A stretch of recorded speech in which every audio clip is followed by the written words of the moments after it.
यहाँ आते हैं, हमने ये पार्ट पूरे देख लिया आई थिंक, इसके अंदर कोई चीज़ नहीं रहती। डेट्स की लाइब्रेरी देख ली, मैथ्स देख लिया, फंक्शंस देख लिए, ऑब्जेक्ट देख लिया, एरे देख लिया, ठीक है। ये डेटा टाइप्स तो देख चुके हैं, नंबर मेथड्स देख चुके हैं, स्ट्रिंग के मेथड्स देख चुके हैं, यूज़र प्रॉम्प्ट देख लिया है, ऑपरेटर्स पढ़ लिए हैं, कंडीशंस पढ़ लिए हैं, स्विच केस बाकी है, बिल्कुल बेसिक्स है 1 मिनट का।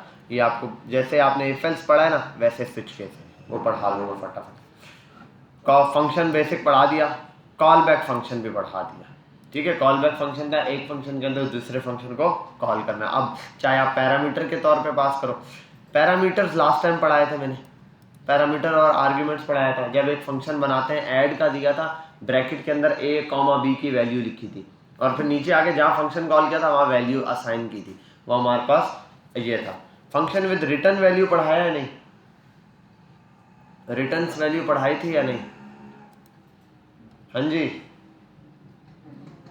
रिटर्न पढ़ाया था ना आई थिंक। हाँ, मैंने आपको मैथ डॉट रैंडम की एग्जांपल देके पढ़ाया था। रैंडम वाला नंबर जब मैं बुला रहा था, मैंने कहा देखे मैथ डॉट रैंडम लगाया, कंसोल पे कुछ नहीं आया, मैं अपनी मर्जी से प्रिंट कराना चाहता हूँ तो सिर्फ रिजल्ट स्टोर कराएगा।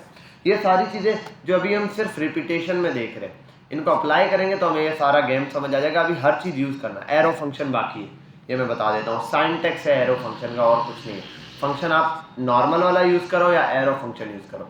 एरो फंक्शन शॉर्टेस्ट आप कह सकते हैं कि भाई फंक्शन लिखने का शॉर्ट तरीका है एक किस्म का, ठीक है। एक ये बात। दूसरा ये कि ये ECMA 6 के बाद यूज़ हो रहा है, मतलब रिएक्ट JS के बाद से ये यूज़ हो रहा है, इससे पहले नहीं होता था। सिंगल लाइन स्टेटमेंट के लिए ज़्यादा इसको यूज़ करते हैं। जैसे सिंगल लाइन स्टेटमेंट के लिए हमने एक और चीज़ पढ़ी थी ECMA 6 की, अब तक के अंदर जो चीज़ें मैंने आपको पढ़ाई उसमें ECMA 6 की सिर्फ ये एक चीज़ थी, टर्नरी ऑपरेटर। ये जो टर्नरी ऑपरेटर थे ये क्या था, ECMA 6 का पार्ट था। मतलब ये कि रिएक्ट JS का पार्ट था ये। मतलब ये कि वन लाइन स्टेटमेंट थी ये, सिंगल लाइन स्टेटमेंट जो भी आपने लिखनी है वन लाइन स्टेटमेंट है। इसके अंदर इफ एल्स की तरह बड़ी कहानी नहीं होती, बस एक रिजल्ट हाँ या ना की शक्ल में, क्वेश्चन मार्क हाँ या ना वाला आंसर होगा। इसमें ऐसे एग्जाम्पल है। अब आप उसमें वैल्यू दे दो, कुछ भी रिजल्ट में प्रिंट करा दो, वो मिल जाएगा। इफ एल्स पढ़ा, कॉल बैक फंक्शन, इवेंट्स मैंने पढ़ा दिए थे last time. On change event पढ़ाया था, ऑन चेंज है ना, हाँ ऑन चेंज पढ़ा था बेटा, प्रैक्टिस की थी लास्ट टाइम मैंने आप लोगों को। आई थिंक लास्ट क्लास थी आपकी, बहुत काम खींचा था। हाँ, ऑन चेंज इवेंट आपने पढ़ा था, ऑन चेंज के अंदर चीज़ें समझ आई थी आपने। ऑन चेंज इवेंट देखना है दोबारा से, ठीक है। खैर इसके अंदर बाकी तो ये नॉर्मल है, double click, single click, right click, mouse hover, mouse out, mouse in, ये बेसिक्स है। कि की अप और की डाउन में मैंने आपको बताया था, वो लाइव चैट वाला काम दिया था, वो बनाया था आप लोगों ने। ऐड इवेंट लिस्टनर नहीं पढ़ाया, ये पढ़ा दिए इवेंट लिस्टनर। एक ही दफ़ा मैंने बताया था क्लिक और आगे फंक्शन का कॉल करके बताया था, call back function. Add event listener ही पढ़ाने वाला था जहाँ मैंने ऊपर जाके आपको कॉल बैक फंक्शन पढ़ाया था। इसी के लिए मुझे याद आया कि मैंने ये इवेंट्स पढ़ा लिए थे। मैंने कहा आओ ऐड इवेंट लिस्टनर पर आते हैं, वो पढ़ाते हैं। मैंने कहा यार इसमें तो फंक्शन बुला रहे हैं, फिर मैंने कहा चलो आओ कॉल बैक फंक्शन पढ़ते हैं। फिर मैंने कॉल बैक फंक्शन बनाया, दोबारा नीचे आया था। खैर ये इतनी लंबी चीज़ नहीं, अभी रिपीट करेंगे हम, ठीक है भाई।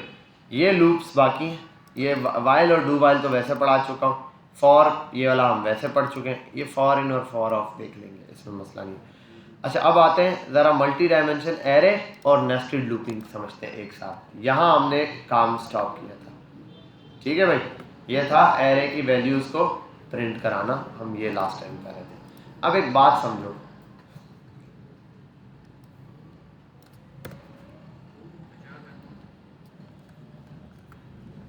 मैं बिलफर्ज करता हूँ for loop let I equals to 0, I is less than 3 I plus plus, ठीक हो गया। और 1 से शुरू करते हैं, 1 से।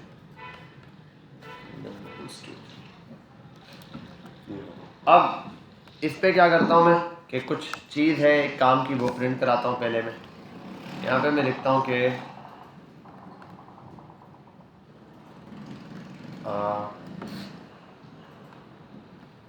कंसोल डॉट लॉग आउटर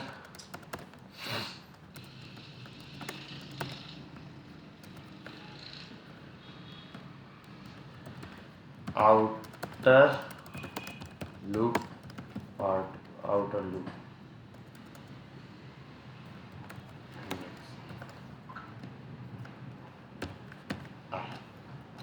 तो ये चलेगा, क्या होगा, सबसे पहले तो ये आई बार बार प्रिंट होगा। अब इसी के अंदर एक और काम करने लगा मैं, यहाँ पर एक और फॉर लूप खोलने लगा, फॉर के अंदर फॉर लूप, ये क्या बन गया, नेस्टेड लूप, सिंपल। अब इसको देखते हैं जरा, इसके अंदर आता हूँ मैं, करता हूँ लेट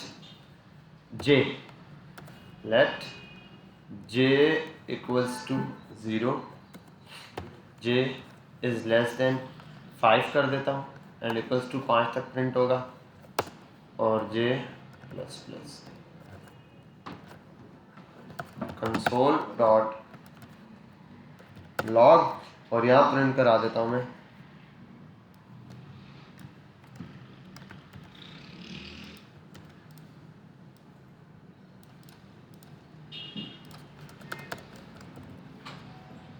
इनर लूप और इंडेक्स जे प्रिंट कराऊंगा ताकि पता चले, ठीक है। ये प्रिंट करा दिया मैंने इस तरीके से, और यहाँ आते हैं, इसी के साथ यहाँ लगा देता हूँ मैं बी आर, ठीक है। और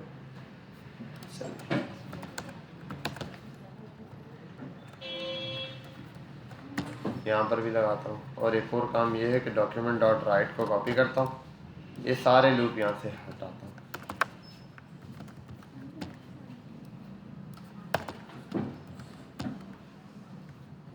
इसको जरा हम गो लाइव करते हैं। और ये एरर देगा,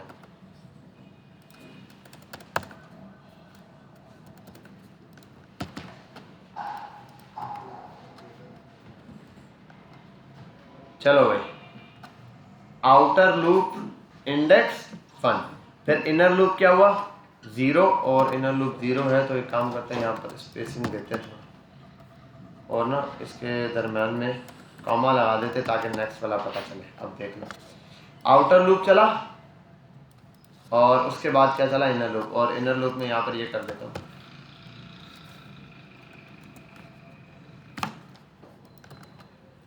हाँ भाई, और एक और भी काम करता हूँ यहाँ पर भी इसकी जगह, हाँ तो भाई अब जरा आप ये देखो पैटर्न, ये कौन सा है आउटर लूप, कितनी, ये टोटल पैटर्न कितनी दफा प्रिंट हुआ है, पहले तो ये बताओ, 3 दफा क्यों प्रिंट हुआ है, क्योंकि आउटर ये पूरा लूप कितना है, ये रहा बड़े लूप पे चल रहा है, ये 3 दफा। अगर ये पूरे को ज्यादा बार प्रिंट कराना है, आप क्या कर दो, देखो 20, यही पैटर्न 20 दफा प्रिंट हो जाएगा। देखो इंडेक्स नंबर ये 20 तक जा रहा है, और यहाँ देखो 0 1 5 तक 5 तक 5 तक 5 तक। आउटर लूप क्या करता है कि पूरे लूप ने कितनी दफा चलना है वो डिसाइड किया उसने। फिर इनर लूप चलता है कि आउटर के अंदर इनर ने कितनी दफा चलना है, इनर ने कितनी दफा चलना था 5, अगर मैं इसको कर दूं ना यहाँ पे 3 दफा। अब देखो जरा, चलो यार आप ना 2 दफा, और उसको भी 1 से स्टार्ट करते हैं, 1 2 3 ऐसे। आउटर लूप प्रिंट हुआ 1 दफा। अब क्या हुआ, लूप कैसे चला, पहले आया जैसे loop i is equals to 1, ठीक है, i इज लेस देन 20, 20 से छोटा i प्लस प्लस। चलो भाई आगे क्या करना है, डॉक्यूमेंट में ये प्रिंट कराना है, करा दिया। अब इसके अंदर आ गया लूप, अब यहां पर जे वाला इस लूप में आया ना, ऐसा नहीं होगा इसको 1 दफा प्रिंट करा के बाहर निकल जाए, नहीं, इसको पूरे लूप को प्रिंट कराएगा, इस वाले पूरे लूप को। ये लूप कितनी दफा चलना है, 3 दफा, तो पूरा 3 दफा प्रिंट करा के उसके बाद बाहर आएगा। अब देखो पहला आउटर लूप वाला मैसेज प्रिंट हुआ, ये रहा 1 टाइम, फिर इनर लूप पर आया, 3 दफा चलना था, 3 दफा प्रिंट हुआ, फिर बी आर चलना था, बी आर प्रिंट हुआ, फिर इस लूप से बाहर आके दोबारा ऊपर आ गया, फिर पॉइंट 2 चला तो दूसरी दफा चला, फिर क्या हुआ, ये इनर वाला 3 दफा चला, फिर बी आर लगा, फिर आउटर चला, फिर ये 3 दफा इनर चला, फिर ब्रेक दा लगा, फिर आउटर चला, फिर इनर वाला 3 दफा चला, आउटर वाला बाहर। अब आउटर वाला 1 टाइम चलता है, लेकिन इनर वाला पूरा सेक्शन करेगा, क्योंकि देखो आउटर वाला जब ये पूरा काम खत्म होगा 1 दफा, तब आउटर वाले का इटरेशन 1 काउंट होगा। क्या काउंट होगा, इटरेशन है मतलब पहला चक्कर। इस ये क्योंकि ये सुई इसके अंदर ऑलरेडी मौजूद है। देखो 1 मिनट कब होगा, जब रेड वाली सुई पूरा एक चक्कर काट लेगी, उसके बाद वो जो मिनट वाली सुई है वो एक पॉइंट हिलेगी। ऐसा ही है। तो ये समझ लो मिनट वाली सुई है और ये क्या है, ये सेकंड वाली। अब ये सेकंड जैसे ही मिनट वाली सुई शुरू में स्टार्ट हुई, यहाँ पे ये सेकंड वाली सुई पूरी चल जाएगी, जितना इटरेशन है 3 दफा या 10 दफा चल गई पूरा एक चक्कर, तब जाके इसका 1 चक्कर कंप्लीट होगा। तो देखो ये पूरा पॉइंट चल गया 3 दफा, तब जाके एक आउटर लूप प्रिंट हुआ 1 वाला। देखो आउटर लेसर 1 अभी तक प्रिंट हुआ। फिर दोबारा से यही सीन हुआ, दोबारा से ये वाली सुई दोबारा चली, 1 हो गया। अब 2 पर जैसे प्रिंट हुआ, अब दोबारा से ये वाली सुई दोबारा से पूरा एक चक्कर काटा, फिर ये वाला स्टार्ट हुआ, फिर ये वाला पूरा एक चक्कर काटा। बात समझ आई बेटा? इसको थोड़ी सी 1 टाइम एक दफ़ा आप लगा के प्रैक्टिस कर लेना, ठीक है। अब मैं आपको एक और चीज़ बता देता हूँ, ये तो हो गया। अब आपने मल्टी डायमेंशन एरे देखा था, मल्ट एरे इक्वल्स टू ये, ठीक है। इसके अंदर क्या होता है, ऐसे एरे के अंदर ऐसे एरे होता है, ठीक है। कुछ भी हो सकता है। यहाँ मैं दे देता हूँ नाम, Rehan Ali John, copy comma comma and comma. क्या हो गया,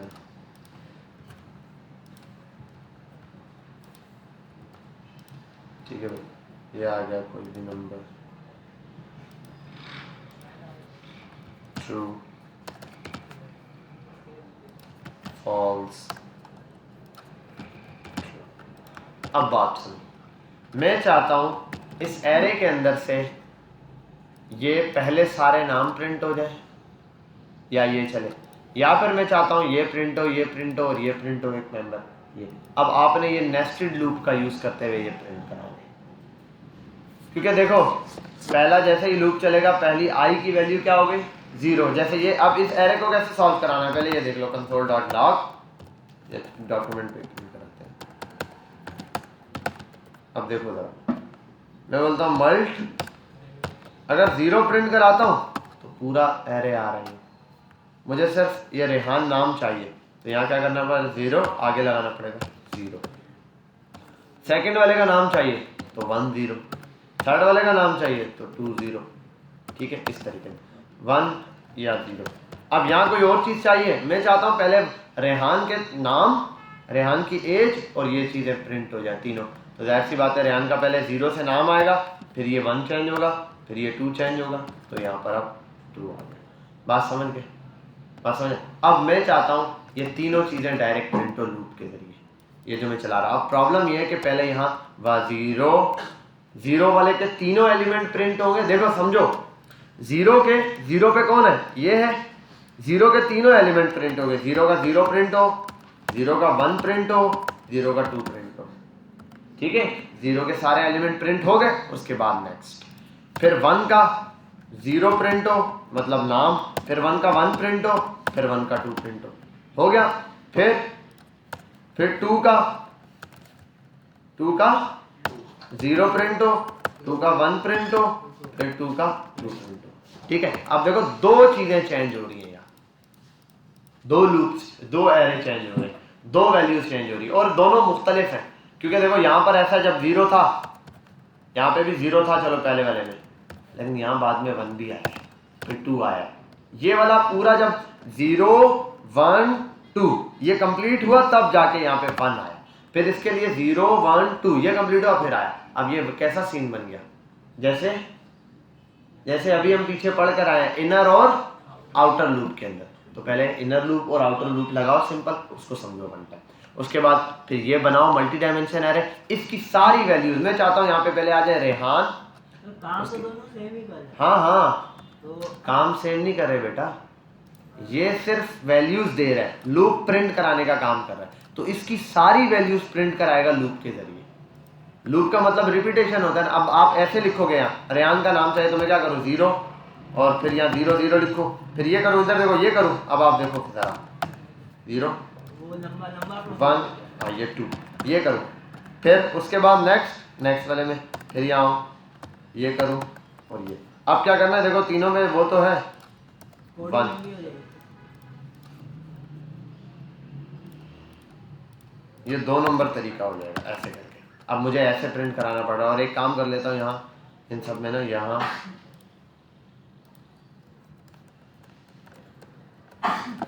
एंड पे लगा दिया, ठीक है, ये ऐसे आ रहा है। अब मैं चाहता हूँ ये ऐसे नहीं प्रिंट हो, ये लूप के जरिए प्रिंट हो।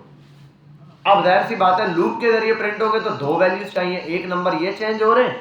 देखो जहां पर एक नंबर चेंज हो रहा होता था 0 1 2 3, जैसे नंबर टेबल के अंदर 2 1 2, हम बोल रहे 1 चेंज हो रहा है, चलो भाई इसको आई बना दो।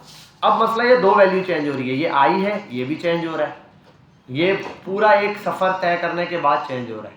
और ये 0 1 2 0 1 2 0 1 2, ये दूसरा लूप है। तो ये वाला हो गया, ये वाला पार्ट है आउटर लूप का, और ये वाला पार्ट है इनर लूप का। ये वाला गेम आपने समझ लिया, बस ये प्रिंट कराओ अपनी अगली चीज पर, शाबाश शुरू हो जाओ।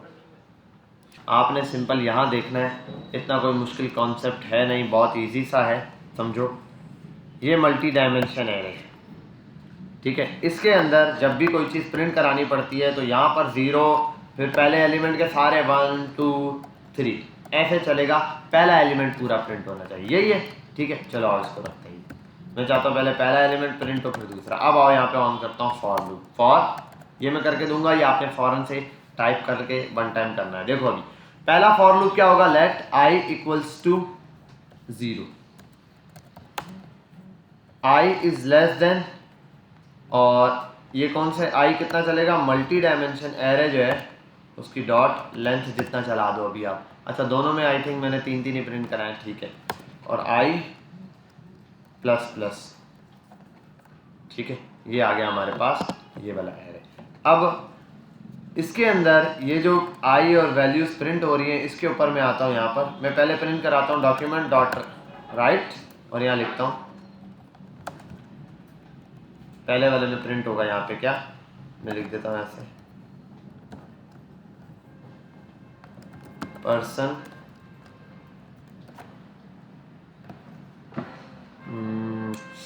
आ गया, और आई क्या करेगा, यहाँ बताएगा पर्सन 0 चल रहा है, पर्सन 1 चल रहा है, ठीक है, इस तरीके से। और मैं इसको 0 से स्टार्ट करूँगा, पर्सन 0, और इसके बाद यहाँ लगाता हूँ BR, ये पर्सन BR वो आएगा, BR लगेगा, जो भी नीचे प्रिंट हो रहा है वो अगली लाइन। अब इसके सारे एलिमेंट, पर्सन 1 का मतलब इसने 0 प्रिंट कराया, 0 सिर्फ नंबर प्रिंट कराएगा, पर्सन 0।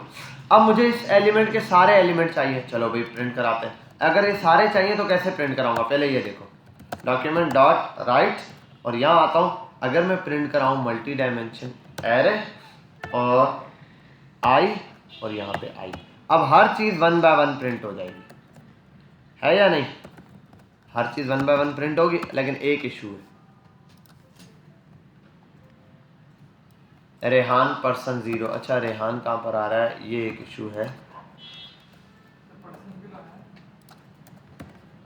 कौन सा वाला, ये तो वैसे ही लिखा है, ये तो टेक्स्ट है, खाली टेक्स्ट शो होगा यहाँ पे।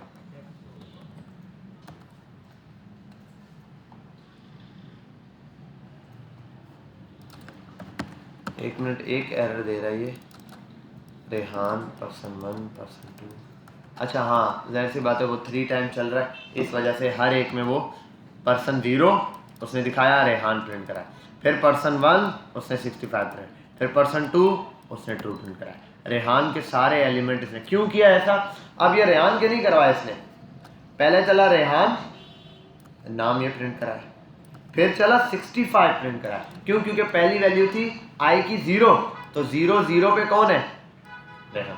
अब क्या होगी i की वैल्यू 1, तो 1 1 पे कौन है, फिर क्या होगी i की वैल्यू 2 2, तो जब 2 2 होगी तो 2 2 पे 2 है, तो यही चीज़ प्रिंट कराइए, रेहान 65 होगा ये। अगर अब हमने इसको चेंज करना है, मैं चाहता हूँ यहाँ पे अगर 0 प्रिंट करा, आप देखो तीनों दफ़ा 0 प्रिंट करा, रेहान अली और जॉन, क्यों, हर एक के ऊपर ये नाम प्रिंट हो गया। सिर्फ पहले उसकी वैल्यू रही 0 0 का मतलब फर्स्ट इसने आई उठा लिया 0, तो 0 0 पर, फिर 1 0 पर, फिर ये 0 पर, देखो 0 ये वाला फिक्स है। अब इसको भी चेंज करवाना है हमें, इसको चेंज कराने के लिए यहाँ लिख देता हूँ J। वैसे ही ये अब J क्यों लिखा है, क्योंकि यहाँ एक लूप खुलने वाला है, फॉर लूप पर आता हूँ, मैं कहता हूँ let j is equal to 0, j is less than, और आप यही कर दो array multi dimension array dot length और j प्लस प्लस। अब ज़रा यहाँ पर देखना बेटा, फोकस रखो। अब देखो इस चीज़ को आपने बड़े गौर से समझना है, और यहाँ पर भी डॉक्यूमेंट डॉट राइट br, यहाँ भी br, यहाँ भी br, और ठीक है, और एक काम करता हूँ, इसको बोल्ड कर देता हूँ।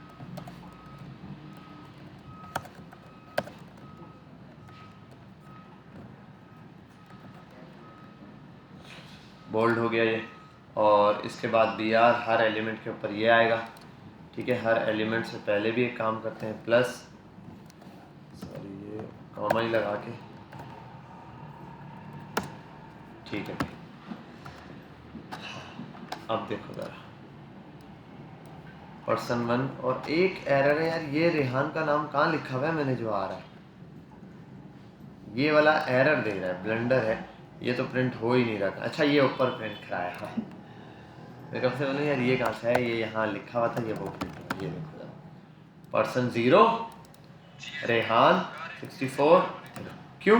क्योंकि जब फर्स्ट टाइम चला, देखो आई चला, आई की वैल्यू क्या है 0, तो आई यहाँ पर आ गया, आई की वैल्यू तो है 0, आई की वैल्यू क्या है यहाँ पे 0 है, लेकिन j की वैल्यू, अब ये मैंने कहा ना इनर लूप पूरा कंप्लीट होगा, j की वैल्यू पहली मरतबा 1 चली, 0 चली, 0 0 पे कौन था रेहान, तो वो प्रिंट, फिर j की वैल्यू 1 चली, 0 1 पे कौन है 34, ये प्रिंट हुआ, फिर 0 2 चला, ये हो गया। जब ये लूप 2 तक हो गया, इसकी वैल्यू खत्म, अब नेक्स्ट दोबारा से लूप चला। अब जब ये वाला आउटर लूप दोबारा चला, आई की वैल्यू क्या हो गई 1, और ये दोबारा से चला 0 1 2, फिर से वही वाली कहानी, फिर दोबारा आई की वैल्यू हो गई 2, अब यहाँ पर 0 1 2 तक चला, दोबारा ब्रेक हो गया, और वो 2 पर जाते साथ ही एरे की लेंथ पूरी हो गई इस वजह से, इसलिए हम यहाँ पर आई और यहाँ पर j पास करते हैं।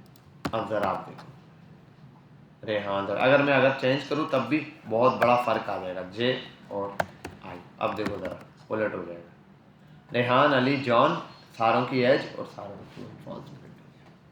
ठीक है, अब क्या है j का मतलब क्या है, पहले 0 रखा, सबका पहले एक एलिमेंट 0, i 0 है तो 0 पर आया, 0 लाइन पर ही देखेगा, कॉलम पर पहले 0 का 1 देखा, 0 का 0 देखा, फिर 1 का 0 देखा, फिर 2 का 0 देखा, फिर अब जब दोबारा वैल्यू स्टार्ट हुई, फिर यहाँ पर हो गया 1, फिर 0 का 1 देखा, 1 का 1 देखा, 1 का 2 देखा, फिर आते हैं यहाँ पर वैल्यू दोबारा चेंज हो गई। अब यहाँ पे क्या है, j की वैल्यू चेंज होगी, j की वैल्यू हमारे पास 3 चलेगी, 3 चल जाएगी, और इसकी वैल्यू चेंज, i की वैल्यू 3 चल जाएगी, j की वैल्यू दोबारा से 0 का 3, 0 का 2 सॉरी, फिर 1 का 2, फिर 2 का 2, तो इस तरीके से दोबारा ये वैल्यू प्रिंट। अगर आपने ये प्रिंट कराना है, वरना आप i और j की वैल्यू पे प्रिंट कराओ, सेम एज इट इज आपको मिलेगा। बात समझ गए, क्लियर हुई? अब ये कोड है, आपने एज इट इज ये प्रिंट करा के दिखाना है। ये आपके पास एरे है,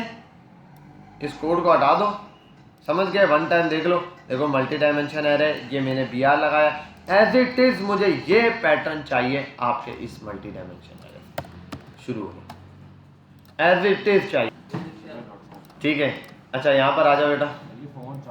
जब बता दिया है कि एरे के मेथड्स पूरे बाकी हैं, जो कि अभी हमने यहाँ पर पढ़ने हैं, इंपॉर्टेंट मेथड और क्या चीज़ें हैं, फिर से कह रहे हैं पता रखो ना बेटा, ये कभी खोल लिया करो जो आपकी क्लासरूम में मैंने अपलोड किया है, किसी दिन इस बेचारे को खोल के पढ़ लो, देख लो क्या चीज़ लिख के दी है, इतनी बड़ी आउटलाइन बनाई है। अच्छा भाई यहाँ आते हैं, अभी हमने एक तो चीज़ ये वाली मैं क्लियर कर दूं बेटा आप लोगों को, अगर जिनके पास देखो अनडिफाइंड आ रहा है, उसकी वजह क्या है। देखो यहाँ एक बंदा आया, उसने ये क्या, बेटा खामोश छोड़ दो बाकी काम, देखो ज़रा ये लगा दिया, ये चौथा जैसे ही लगाया अनडिफाइंड बच्चों के पास आ रहा होगा। अब यहाँ आप जितने एलिमेंट ऐड करोगे, 5 ऐड करोगे, आप 2 दफ़ा अनडिफाइंड आ जाएगा। ठीक है, 1 मिनट कॉमा नहीं लगाए थे, 2 दफ़ा अनडिफाइंड। आप यहाँ पे 3 एलिमेंट ऐड करोगे, यहाँ देख लो बेटा 4 5 एलिमेंट हो गए, यहाँ पर क्या आ गया, अनडिफाइंड। अब ये ब्लेंडर है, ये क्यों आ रहा है भाई सर, अंदर इसके तो 3 ही एलिमेंट मौजूद हैं। हाँ, इस एरे में 3 ही मौजूद हैं, लेकिन इस एरे में कितने, 1 2 3 4 5 6 7 है, तो यहाँ 1 2 3 4 5 6 7, तो वो तो बिल्कुल ठीक प्रिंट करा रहा है, 7 ही तो प्रिंट करा रहा है। लेकिन मसला ये है, हमें तो उस हिसाब से प्रिंट कराना चाहिए जितना ही है। तो मसला ये, आपने लेंथ भी तो बाहर वाले एरे की डाली है ना, लेंथ भी तो बाहर वाले की, आपने क्या लिखा है, मल्ट एरे डॉट लेंथ, तो वो तो इसकी लेंथ है, इसकी लेंथ 7 है, यहाँ पे भी इसकी लेंथ के मुताबिक चलेगा, यहाँ पे भी इसकी। अब इसका मतलब आपको इनर लेंथ, इनर लूप की, इनर एरे की लेंथ के हिसाब से चलाना है। जब इनर के हिसाब से चलाना है तो यहाँ पर आओ, इनर को पहले एक्सेस कैसे करते हैं, यहाँ करके एक्सेस हो गया, इनर एरे एक्सेस हो गया ना। अब ये सिलेक्ट हो गए, सारे सिलेक्ट हो गए, सारे का मतलब अब जहाँ जिसका नंबर डालेंगे वो सिलेक्ट हो जाएगा। मैंने लिखा 1, तो कौन सा सिलेक्ट हो गया, ये वाला। अरे अब इस जो भी सिलेक्ट हुआ है, अब यहाँ मैं लिख दूंगा I dot length. I dot length क्यों लिखा, अब आई की जो आई चल रहा होगा जो उसके हिसाब से चलेगा। खैर ये तो आउटर लूप है, तो आउटर लूप को यहाँ नहीं चलाऊंगा मैं, आउटर लूप को मुझे इसके लिए चलाना है, तो मुझे यहाँ पर आके यहाँ लिख दूंगा आई डॉट लेंथ। अब देखो ये एरर सॉल्व हो गया। अब एक और मजे की बात, अगर किसी को मैं 5 भी कर देता हूँ एलिमेंट को, न्यू, उस एक के लिए 5 बार भी चल जाएगा, 4 बार सॉरी, इस एक के लिए, बाकी सब के लिए 3 बार चला, लेकिन इसके लिए एक। पर वजह क्या है कि जब इसका नंबर आया 0 1 2 3, तो जब यहाँ पर बना होगा ना 3 की लेंथ, तो 3 की लेंथ क्या थी 4, तो 4 टाइम्स चला, 1 2 3 4, वो 4 टाइम्स वहाँ पर चला। क्यों, क्योंकि इसकी लेंथ जो है वो 4 थी। तो आई लगाने से फायदा ये होगा, एरे आई डॉट लेंथ ये इनर लूप के अंदर लगेगा, क्योंकि इनर वाले की चीज़ें चेंज हो रही, आउटर वाले के तो सिंपल आई यूज करोगे। अब आप बीच में एक एलिमेंट हो वो जिसके अंदर 10 भी आ जाए,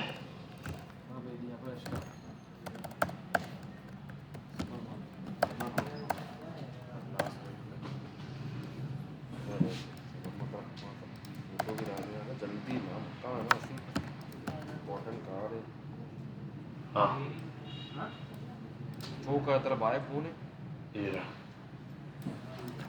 ठीक है, कोई मसला। इस तरीके से आप जितने एलिमेंट होंगे वो सारे के सारे प्रिंट हो जाएंगे।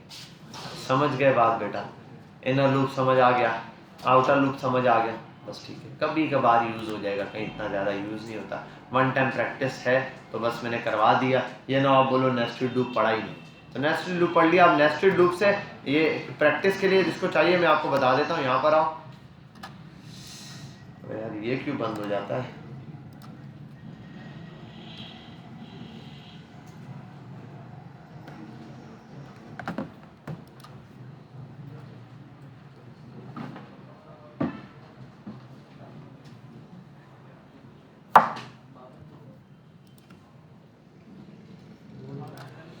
यहाँ आता हूँ और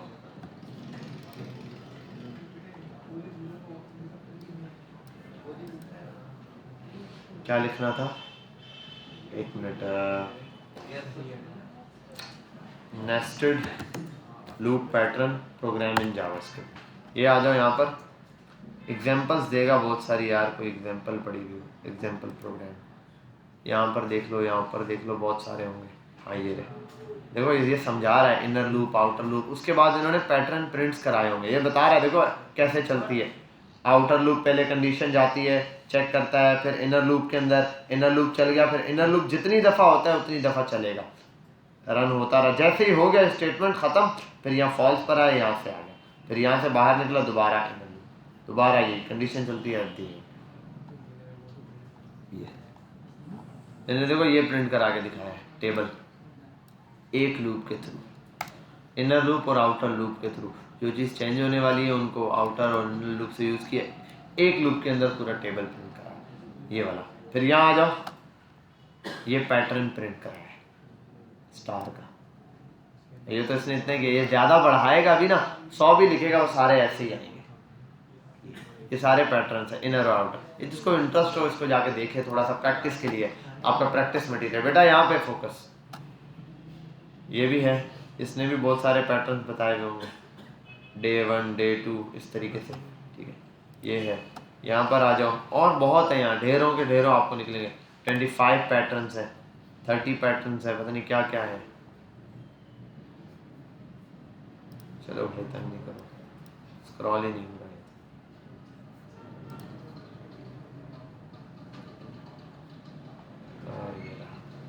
ठीक है, तो यहाँ पर पैटर्न्स मौजूद हैं। इन पैटर्न्स को जाके आप देखें, थोड़ा सा सर्च करें, इनकी प्रैक्टिस कर लें तो काफ़ी चीज़ें आसान हो जाएंगी। अच्छा ये हो गया ख़त्म। ठीक, अब आगे चलते हैं हम नेक्स्ट स्टेप के ऊपर। इस वाले को कहते हैं बाय बाय। ये टॉपिक हमारा एंड हो गया मल्टी डायमेंशन एरे और नेस्टेड लूपिंग के साथ।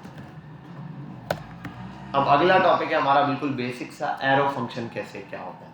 एरो फंक्शन ECMAScript का फंक्शन है, जावास्क्रिप्ट का एडवांस वर्जन का फंक्शन है, वन लाइन स्टेटमेंट के लिए यूज होता है, इजी फंक्शन है, वन लाइन स्टेटमेंट में फौरन यूज हो जाता है। वरना इसका स्ट्रक्चर क्या है, वेरिएबल की फॉर्म में वो बनता है, क्या नाम है, फंक्शन। जैसे आप नॉर्मल फंक्शन बनाते हो, देखो एक नॉर्मल फंक्शन कैसे बनता है, पहले बेसिक फंक्शन का नाम, ये लिखा फंक्शन का कीवर्ड, उसके बाद फंक्शन का नाम, आपने कहा ऐड, ये किया और उसके बाद ये। अब ये क्या करता है, ये वाला फंक्शन ऐसे बनता है, लेट ऐड लेट कॉन्स्ट वार, वेरिएबल है आपको इज इक्वल्स टू, या ये दो ये फंक्शन बन गया, यहाँ आप यूज करें। इस फंक्शन का नाम क्या है, ऐड। ठीक है, यहाँ पे कंसोल डॉट लॉग और यहाँ कर देता हूँ 10+20। ठीक है, ये यहाँ पर ये करता हूँ। अच्छा इस वाले को ज़रा हटा देता हूँ, ऐड को ऑन करते हैं।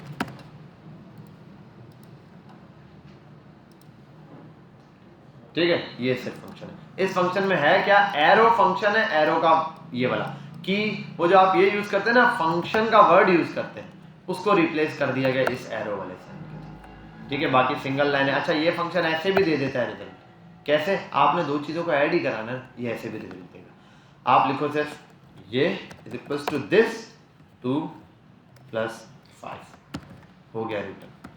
अब यहाँ पे ऐसे नॉर्मली प्रिंट कराएं हम तो कुछ भी नहीं दे रहा, इसके लिए हमें ये करना पड़ेगा, इसको कट करता हूँ मैं और कंसोल डॉट लॉग, ये इसकी रिटर्न वाली स्टेटमेंट होती है 7। ठीक है, क्योंकि ये क्या है, ये वो वाला काम हो गया जो इस फंक्शन में कैसे बनता है, इस फंक्शन में ऐसे बनता है ना, जैसे मैं उधर ऐड 1। ठीक है, तो ये ऐसे बनता है ना, रिटर्न, अरे भाई रिटर्न का कीवर्ड और लिख दो 2 + 5।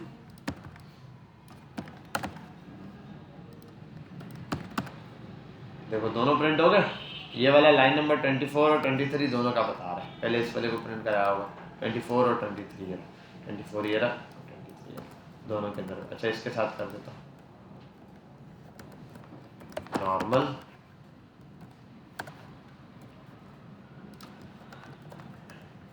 एरो।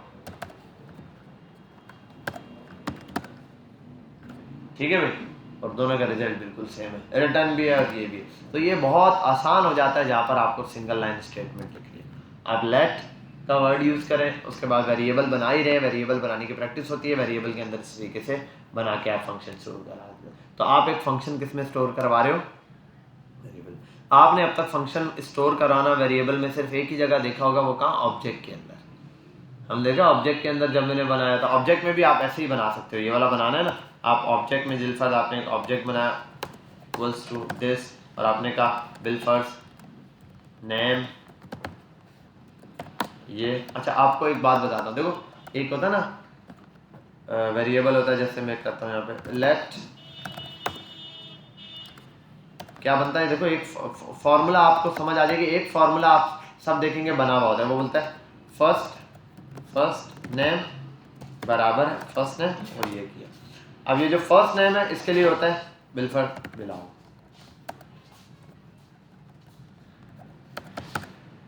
फिर सेकंड फर्स्ट नेम और लास्ट नेम होता है, लास्ट नेम और यहाँ। ठीक है,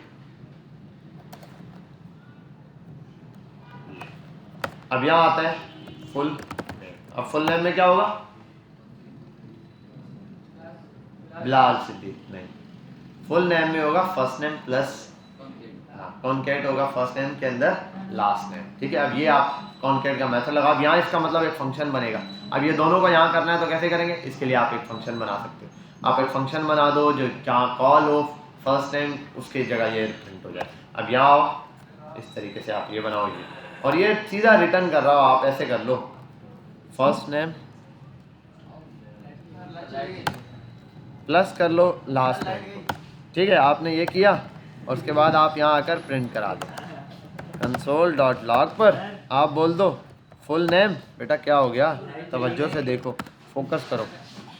ठीक है, एरर आ गया मेरे पास फुल नेम का कि full name is not defined. Errors का भी हम देखते हैं, इसको हम यहाँ पॉज करते हैं। ये रेडियो की तरह कंटिन्यू करें बेटा, आप यहाँ देख लो ज़रा। हम यहाँ आते हैं, ऑब्जेक्ट है, ठीक है, उसके अंदर फर्स्ट नेम और लास्ट नेम। ये ऐसे ही है जैसे गूगल आपसे पूछता है फर्स्ट नेम बताओ लास्ट नेम बताओ, आप बना देते हैं, दोनों को मर्ज कर। इसके अंदर होता क्या, एक फंक्शन बना हुआ होता है और फंक्शन में क्या करते हैं, हम उसमें करते हैं कि भाई object dot first name, object के अंदर जो फर्स्ट नेम है उसके अंदर कॉन्केट कर दो, क्या सॉरी फर्स्ट नेम। अच्छा ये नहीं कर देना, ऑब्जेक्ट लिखा आपने, बच्चे लगाते हैं फर्स्ट नेम और ये किया, उसके बाद डॉट कॉन्केट, इस तरीके से करते हैं कॉन्केट, या मिला दें अगर बिल्कुल साथ लिखें ऐसे करके, और यहाँ लिख देते हैं लास्ट नेम, कर दिया ओके बाय डिफ़ॉल्ट तो। लेकिन एक एरर देगा, first name is not defined. आप बोलोगे क्या डिफाइंड नहीं है, यहाँ तो डिफाइंड हुआ हुआ है। अब का एरर है, वजह ये कि ये फर्स्ट नेम डायरेक्ट नहीं है, ये ऑब्जेक्ट के अंदर फर्स्ट नेम है, तो इसको एक्सेस करने के लिए ऑब्जेक्ट डॉट फर्स्ट नेम करना पड़ेगा। अभी सिंपली ये करते हैं, देखो ओ सिंपली फर्स्ट नेम प्रिंट हो गया। अब इसके अंदर कॉन्केट कर सकते हो आप, dot concat, sorry first name dot concat, और यहाँ आप दो चीज़ें कर दो, एक तो ये कॉमा लगा के स्पेस दे दो, दूसरा ये करो कि ऑब्जेक्ट डॉट लास्ट नेम। आपने ये बना दिया। अब देखो जहाँ ये फर्स्ट नेम कॉल करोगे, अब यहाँ पर यूज़र आए अपना जब भी नाम देगा, फर्स्ट नेम अलग लास्ट नेम अलग, और यहाँ पर ये आ जाएगा। जैसे हटा दो, हाँ प्रॉम्प्ट में लो, अब तो आप उसमें वैल्यू लेने वाले हो, किसमें, हाँ भाई कैसे क्लिक होता है, डबल क्लिक किससे होता था, मैं तो भूल ही गया। अल्ट से जाके मल्टीपल कर्सर आते हैं। अच्छा यहाँ क्या लिख रहा था मैं, प्रॉम्प्ट इंटर नेम ST, क्या बात है, और कुछ सेम नहीं है ना, FIRLAS,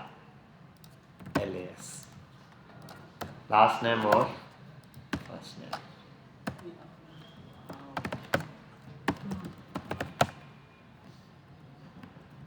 रेहान बाबा, ठीक है भाई, हमजा चाचा, कैसे, अरे ये तो साथ ही लिख दिया, अबू लगते हैं, हमजा चाचा जैसे मैंने लिख दिया। अब आपके पास ये आ गया डेटा, क्लियर है, बात समझ आ गई। सिंपल जैसे ऑब्जेक्ट बनाया, तो ऑब्जेक्ट के अंदर मैंने ये फंक्शन बनाया एरो। अब देखो इसका बिल्कुल बेसिक सा काम था, एक फंक्शन बनाना था। अब मैं यहाँ पर लिखता इतना बड़ा फंक्शन और उसके बाद ये ब्रैकेट, फिर ये वाले ब्रैकेट, इससे अच्छा नहीं, सिर्फ फंक्शन बन गया ये इतने से काम से, रिटर्न वाला फंक्शन बन गया, वन लाइन स्टेटमेंट के लिए, समझ के बाद। वरना आसान तरीका एक और भी था, आप ये भी कॉन्केट का मेथड लगाया है मैंने, आप ये भी ना लगाते, आप यहाँ ये कर सकते हैं, कर दो ऑब्जेक्ट डॉट लास्ट नेम। लेकिन वो जो है वो काम थोड़ा प्रोफेशनल वाला लग रहा था,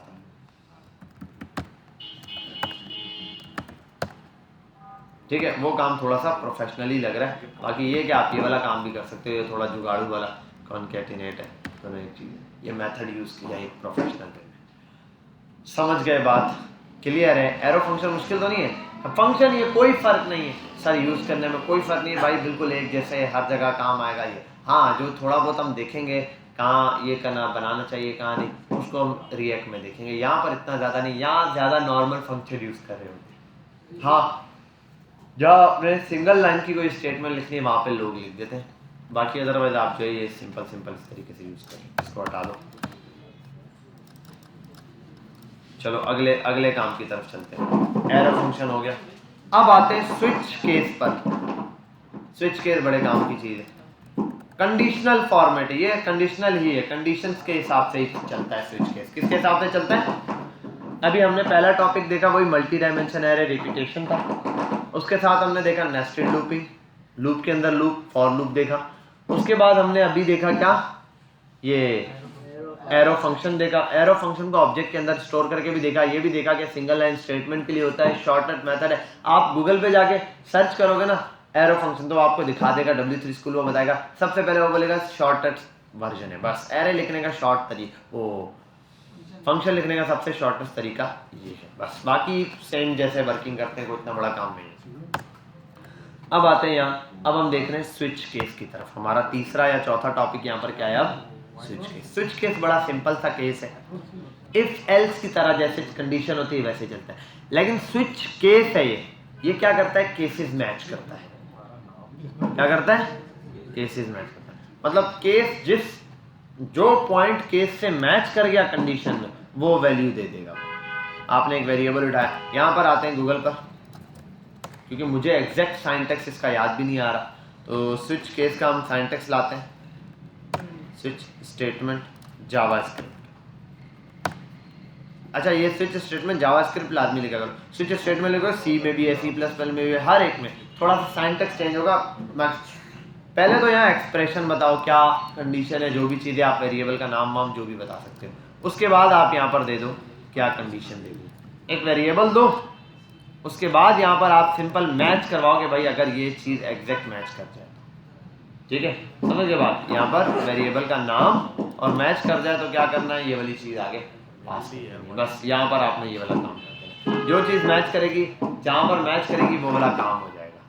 समझ गए बात, कोई मसला तो नहीं। अब आते हैं यहाँ पर, मैं आता हूँ स्विच ऑन करता हूँ और स्विच के अंदर लिख देता हूँ बिलफर।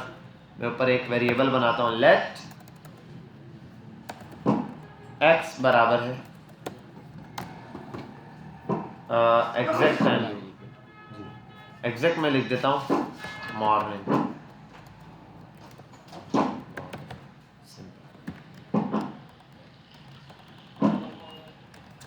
ठीक है, यहाँ आता है x, यहाँ पे ले लिया मैंने एक वेरिएबल। अब स्विच केस शुरू हो गया, ठीक है। स्विच केस के अंदर केस 1 शुरू हो रहा है। केस 1 में जो आपने वैल्यू देनी है वो बताओ। मैं बोलता हूँ अगर ये बराबर हो जाए x की वैल्यू मॉर्निंग की, या कुछ भी दे सकता हूँ, नंबर है, ठीक है, आप नंबर भी दे सकते हो। मैं बिलफर दे देता हूँ, ये मॉर्निंग मैंने दे दी। अगर ये मॉर्निंग के इक्वल हो जाता है, और हाँ ये, उसके बाद जो चीज़ आपने चलानी है आप वो चला दो। अगला पॉइंट मैं यहाँ पर चला देता हूँ बिलफर console.log पर मैसेज आ जाए ब्रेकफास्ट, ठीक है, और यहाँ लगा देने एक ब्रेक की स्टेटमेंट। ये ब्रेक की स्टेटमेंट क्या करेगी कि भाई यहाँ पर काम खत्म हो गया, केस हो चुका है, ब्रेक मार दो, ठीक है, ये हो गया। अब इसी तरीके से कॉपी करो, मल्टीपल केसेस बना दो। अब मैंने बना दिया मॉर्निंग। अगर मैं बोलता हूँ ये केस की वैल्यू हो जाए इवनिंग की, तो यहाँ पर कर देना टी टाइम, और ये हो जाए नाइट तो डिनर टाइम, ठीक है। अब देखते हैं ज़रा ब्रेकफास्ट टाइम, क्यों? क्योंकि मॉर्निंग है। अगर एक्स की वैल्यू हो जाए,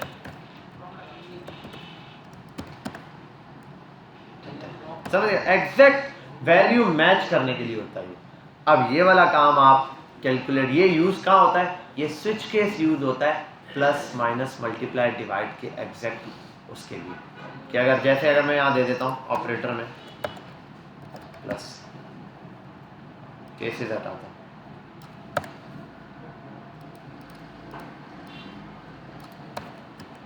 एडिशन सिंबल, ये मैंने एडिशन सिंबल दिया। आप देखो जब प्लस का वो दबाए तो अब यहाँ आगे पूरा आप प्लस का मेथड लगा दो कि भाई जब ये वाला कोई बटन दबाए तो इसका मतलब ये है बटन के ऊपर है माइनस मल्टीप्लाई डिवाइड। अब देखना जरा, यहाँ आते हैं एडिशन सिंबल, डिवीजन, ठीक है भाई। चलो यहाँ आ जाएगा MU सब्ट्रैक्शन। ये मैंने पूरा लिखा क्यों है? यहाँ क्या आएगा? मल्टीप्लिकेशन और डिवीजन। सब्ट्रैक्शन की स्पेलिंग करो TIO। अरे हम कौन सा स्पेलिंग वाला गेम खेल रहे हैं? मैथ इंग्लिश तो पढ़ नहीं रहे। ठीक है, ये हो गया। क्या दे रहा है? Addition symbol. यहाँ पर अभी हटाता हूँ मैं, एंटर ऑपरेटर।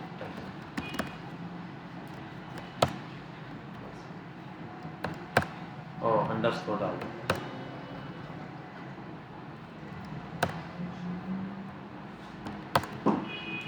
समझ रहे हो? अब ये मैंने ये किया है। यहाँ पे क्या हो सकता है, जब कोई बंदा ये बटन दबाए तो प्लस चले, ये दबाए तो एडिशन हो, मल्टीप्लिकेशन हो, ये समझे बात? तो इस तरीके से वैल्यूज दी जाती है थर्ड एलिमेंट के अंदर कि भाई दो वैल्यूज लो आप। अब तक हम ये काम तो नहीं कर पा रहे थे ना, सिंबल नहीं ले पा रहे थे कि भाई एडिशन करना है, मल्टीप्लिकेशन करना है क्या। तो यहाँ पर अब आप ले सकते हो, क्या चाहिए? Multiplication, addition. और क्या एक इनपुट के अंदर भी ये काम ले सकते हो। आपको मेथड यूज करना पड़ेगा स्प्लिट का। इसका मेथड, स्प्लिट का मेथड क्या करता है? स्प्लिट का मेथड वैल्यूज तोड़ता है, वो मैच करता है, वैल्यूज तोड़ेगा और मैच करेगा। अगर प्लस मिल रहा है तो उनको ऐड करना, माइनस मिल रहा है तो वहाँ से ऐड करना है। ठीक है, तो एडिशन और मल्टीप्लिकेशन की वैल्यू लगती है। इसके लिए आप यहाँ आ जाना, यहाँ पर आ जाओ।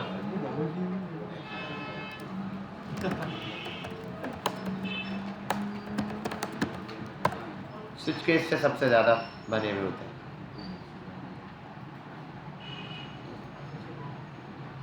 ये तो बेसिक बना रहा है, एक्चुअल कैलकुलेटर बनवा रहा है।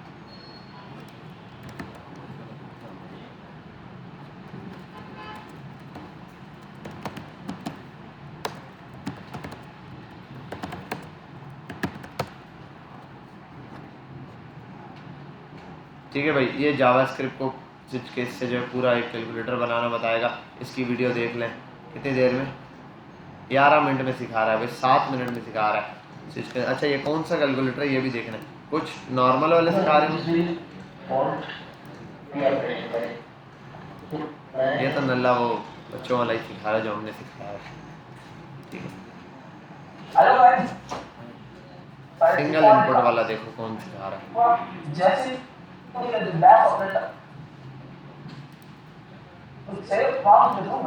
हाँ, ये इस बंदे ने दिया भाई, इस टाइप का। तो इस टाइप का कैलकुलेटर, ये इसकी वीडियो एक देख लेना, 15-20 मिनट की वीडियो होगी। सारी चीज़ें जो हमने पढ़ी हैं वही यूज़ हो रही होंगी। सारे ऑपरेटर्स, स्ट्रिंग के सारे मेथड्स पढ़े, जहाँ वैल्यू तोड़नी है वहाँ स्प्लिट के मेथड्स लगेंगे, कंडीशंस लगेंगी, इफ एल्स लगेगा, लूप लगेगा, छोटी छोटी चीज़ें लगेंगी। वो सब हमने ऑपरेटर्स पढ़ लिए, उसका एक लाइव डेमो। ठीक है, तो ये एक वीडियो यहाँ से कोई भी एक उठा के कैलकुलेटर के ऊपर वीडियो देख लो जावास्क्रिप्ट की, वो आपको कैलकुलेटर बता देगा कैसे काम कर रहा है स्विच केस के अंदर। बस सिंपल। बाकी स्विच केस की आपकी प्रैक्टिस के लिए ये बहुत हो जाएगा। सही, 1 टाइम स्विच केस आप प्रिंट करा लेना अभी जब मैं आपको बताऊंगा।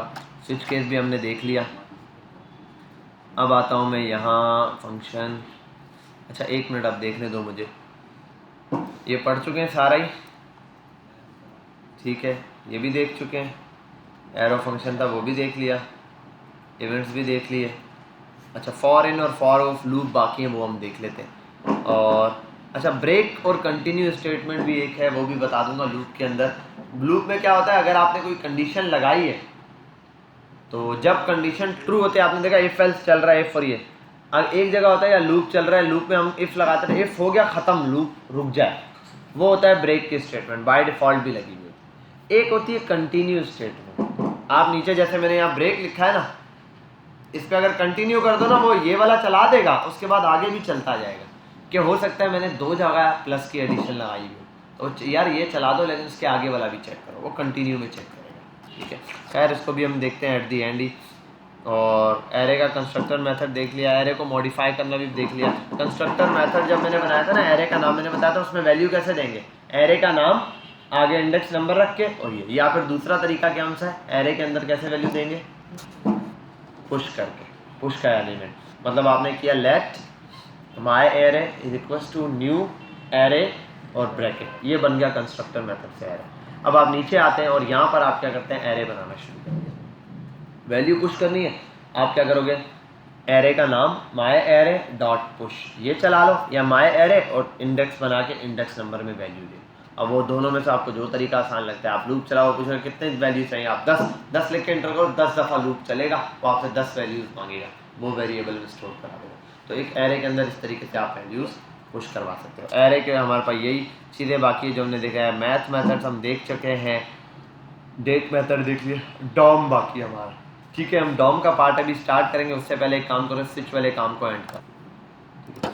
ये दो मेथड्स एरे के हैं जो आपका होमवर्क है, समझ लो, फाइंड और फिल्टर मेथड। ये करेगा क्या, बिलफर्ज आपने एरे में रखे हुए एलिमेंट्स, एरे में, अब देखो आपको मैंने क्या क्या चीज़ें सिखाई। शुरू में हमने देखा नाम स्टोर कराना एक वेरिएबल में, पहले सिंपल हम कंसोल पे प्रिंट कराते थे, फिर हमने नेम का वेरिएबल बनाया, उसमें स्टोर करा के प्रिंट कराया, फिर हमने ऐसे देखा 10 नाम प्रिंट कराए, 10 वेरिएबल बनाने पड़ते थे, उनकी जगह हमने छोड़कर एक एरे बना दिया जिसमें एक जैसा डेटा डाल दिया, 10 बंदों के नाम डाल दिए, क्लियर, ठीक है।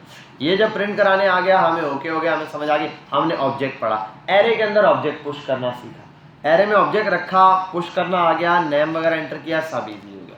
फिर हमने लॉगिन फॉर्म बनाना सीखा, उसमें क्या था, हम एरे के अंदर ऑब्जेक्ट को पुश करते थे, साइन अप फॉर्म बन जाता था। फिर लॉगिन के लिए हम क्या करते थे, वही ईमेल यूज करते थे और हो जाता था, क्लियर। अब एक जगह एरर है, उस एरर को समझते हैं, फिर ये दो मेथड का काम आएंगे आप समझेंगे। आप एक फंक्शन बनाएंगे जैसे आपने पहले बनाया है, साइन अप का फॉर्म और साइन इन का फॉर्म। जैसे एग्जांपल के तौर पर अगर मैं यहाँ आऊँ तो मैं किसी बच्चे का ये फॉर्म ले लेता हूँ जिसके पर हम ये काम करते हैं। असाइनमेंट जमा कराए हुए हैं आपकी क्लास ने ही, W3, ये लास्ट वाला था या उससे पहले का था,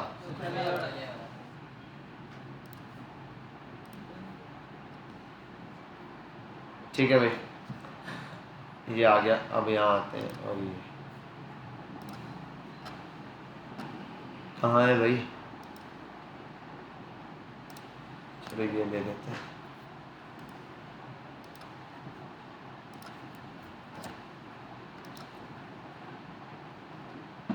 अब कंसोल पर आ गया, यहाँ लिखते हैं नाम,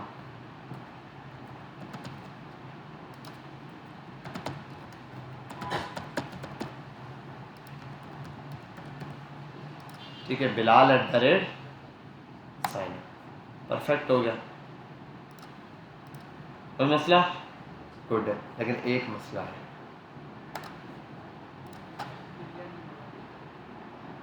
देखो एक ही इसके अंदर दो बिलाल का है। देखो पासवर्ड सबका सेम हो सकता है, मेरा और आपका पासवर्ड क्यों नहीं सेम हो सकता। अगर मैंने रखा है 112233, क्या आप 112233 पासवर्ड नहीं रख सकते, रख सकते। नाम मेरा बिलाल सिद्दीक है, तो क्या आप अपनी आईडी नहीं बना सकते बिलाल सिद्दीक के नाम से। क्या चीज़ यूनिक रहेगी, ईमेल एड्रेस यूनिक रहेगा। ईमेल मैंने बना दिया dev.bilal सिद्दीक, अब ये ईमेल कोई नहीं बना सकता दूसरा, ये आप एग्जैक्ट वर्डिंग के साथ, एग्जैक्ट यही स्पेलिंग के साथ ईमेल नहीं बना सकते, समझ गए बात। अब ये क्यों नहीं बना सकते, जब आप करेंगे ऑलरेडी एग्जिस्ट का मैसेज देगा। अब ये मैसेज कैसे देगा, ये क्या करता है, फाइंड का मेथड लगता है एरे में, क्या लगता है, फाइंड का। अभी हमने यही दिखना है, ये समझ लो एक ऑथेंटिकेशन है, चेकिंग हो रही है डेटा में जाके, एरे में पहले से जो एरर मौजूद है वही। अब ये अगर सेकंड टाइम होता मैं दोबारा कुछ करता हुआ एरर देता, मतलब ऑलरेडी रजिस्टर 1 टाइम हो गया था, अब मैं इसके आगे 1 या 2 लगाता फिर हो जाता। अब मेरा 1 और 2, 1 या 2 बिलफर्ट 1 लगा के ओके कर दिया, अब मैं दोबारा 1 पुश करता वो भी नहीं होता, क्योंकि ये भी बन चुका है, ठीक है। गूगल पे जैसे जैसे आप डेली रजिस्टर्ड, तो मैंने कहा ना यही काम हो रहा है, आप गूगल फेसबुक कहीं पर भी जाते हो रजिस्टर करते हो, आपका ऑब्जेक्ट बनता है। एक यूनिकनेस होती है उसमें, चाहे वो फ़ोन नंबर हो सकता है, चाहे वो ये फ़ोन नंबर पे तो मेरा ख्याल है एक फ़ोन नंबर पे 2 या 3 तक अलाउ कर देता है, लेकिन ईमेल एग्जैक्ट एक ही होना चाहिए, उस ईमेल से एक से ज़्यादा पर अलाउ नहीं करता, ठीक है। तो आप इस तरीके से फाइंड, अब वो जो फाइंड वाला मेथड है, आपने फाइंड और ये मेथड पढ़ना है फिल्टर का। फिल्टर क्या करता है, चीज़ों को ढूंढ के लाने के लिए होता है। बिल फर्स्ट मैंने लिख दिया मोबाइल, अब मेरे पास 1000 प्रोडक्ट हैं, एरे में 1000 प्रोडक्ट पड़ी हुई, प्रोडक्ट का एक वो बना दिया, 1000 प्रोडक्ट है, 1000 में से 20 प्रोडक्ट है मोबाइल का नेट, मैं लिखता हूँ मोबाइल इंटर किया। अब मैच का लगेगा कि मैच करो इंडेक्स नंबर के थ्रू कि जिस पर वो लग रहा है, और मैच हमने किया हुआ है। क्या होता है स्ट्रिंग के अंदर हमने मैच वाला वो पढ़ा था, जिसके अंदर टेक्स्ट सेम मैच होता था तो वो प्रिंट करा के ला के दे देता था हमें। वो एग्जैक्ट चीज़ है तो वो वेरिएबल नज़र आ जाएंगे, नहीं है तो उनको हटा देना। समझ गए बात? तो सर्च बन सकता है फिल्टर से। खैर आप अभी ये जो है फाइंड और फिल्टर को दोनों को पढ़ेंगे, लेकिन काम आपने जो होमवर्क है वो फाइंड का है कि आपने फाइंड का मेथड पढ़ के कल ऐसा करना है कि यहाँ पर बैठ के आपने प्रोग्राम ये बनाना है कि जब आप एक बंदे को लॉगिन कर दो, साइन अप कर दो, दोबारा उसको साइन अप करने लगे तो वो एरर दे, बोले कि भाई ऑलरेडी रजिस्टर्ड।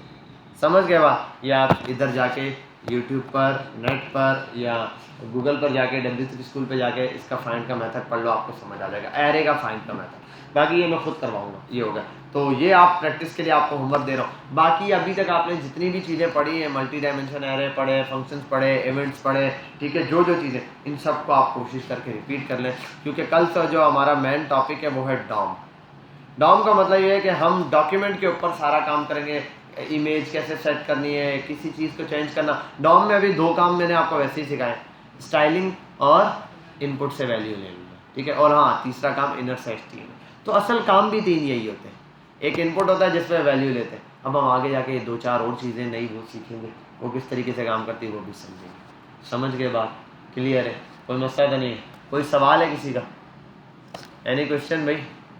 है तो पूछ लो। बाकी ये कि इसको हम जब स्टार्ट करेंगे आपको पता चलेगा जो चीज़ें हमने पीछे पढ़ी हैं वो यहाँ यूज़ कैसे होगी, ठीक है। इन्हीं पर हम ये चीज़ सारी अप्लाई करेंगे। लेकिन उसके लिए जाहिर सी बात है, अब मैं जब ये पढ़ाऊँगा तो ऐसा तो नहीं है मैं पीछे वो रिपीट करता फिरूँ। मैं यहाँ पे एरे के मेथड यूज़ कर रहा हूँ, एरे को यूज़ कर रहा हूँ। अब आप देख रहे हो यार ये क्या है सर, ये एरे का मेथड पढ़ा दे, अब मैं एट अ टाइम ये पढ़ाऊँ या वो पढ़ाऊँ, तो वो आप रिपीटेशन में रख लो अपनी। एक दफ़ा आज के दिन अपने कोर्स को टाइम दो, जाके ये वाली आउटलाइन है ऊपर से लेके नीचे तक यहाँ तक सब पढ़ लो। बस एरे मेथड जहाँ तक पढ़ाएं 2-4-5 महीने वही पढ़ लो, और बस फाइंड का मेथड लाजमी कर लेना, क्योंकि पुश पॉप ये सब हो चुका है। आपने यहाँ इस सिर्फ एक फाइंड बचा है जिससे आप फाइंड करके अगर सेम है तो बंदा रजिस्टर नहीं होगा, ठीक है। सेम बंदा रजिस्टर नहीं हो सकता, ये होना चाहिए। समझ के बाद क्लियर? यही आपका एक होमवर्क है, इससे ज़्यादा नहीं। डॉम हम कल की क्लास में स्टार्ट करेंगे इंशाल्लाह, ठीक है भाई। लेकिन कल पहला काम ये कल क्या रह जाना कि आप लोग कोशिश करके फाइंड वाला काम कर लेना, वरना नहीं हुआ तो फिर यही है कि मैं फाइंड को अभी लटकाऊंगा, पहले डॉम पे जाऊंगा, डॉम पढ़ाऊंगा। डॉम एक क्लास के अंदर अच्छा खासा पढ़ लेंगे हम। ये इतनी लंबी आउटलाइन दिख रही है, बहुत आसान हो जाएगा, इसमें काफ़ी सारी चीज़ें फटाफट से आ जाएंगी हमें एलिमेंट कैद करना, ठीक है। ये आ गया, जब ये आ गया कल की क्लास में, अगली 2 क्लासेस में इसकी इम्प्लीमेंटेशन हो जाएगी। मतलब डॉम पढ़ लिया, अब एरे, डॉम, स्ट्रिंग, इन सबको मर्ज करो और एक प्रोजेक्ट के ऊपर काम करो, समझे बात?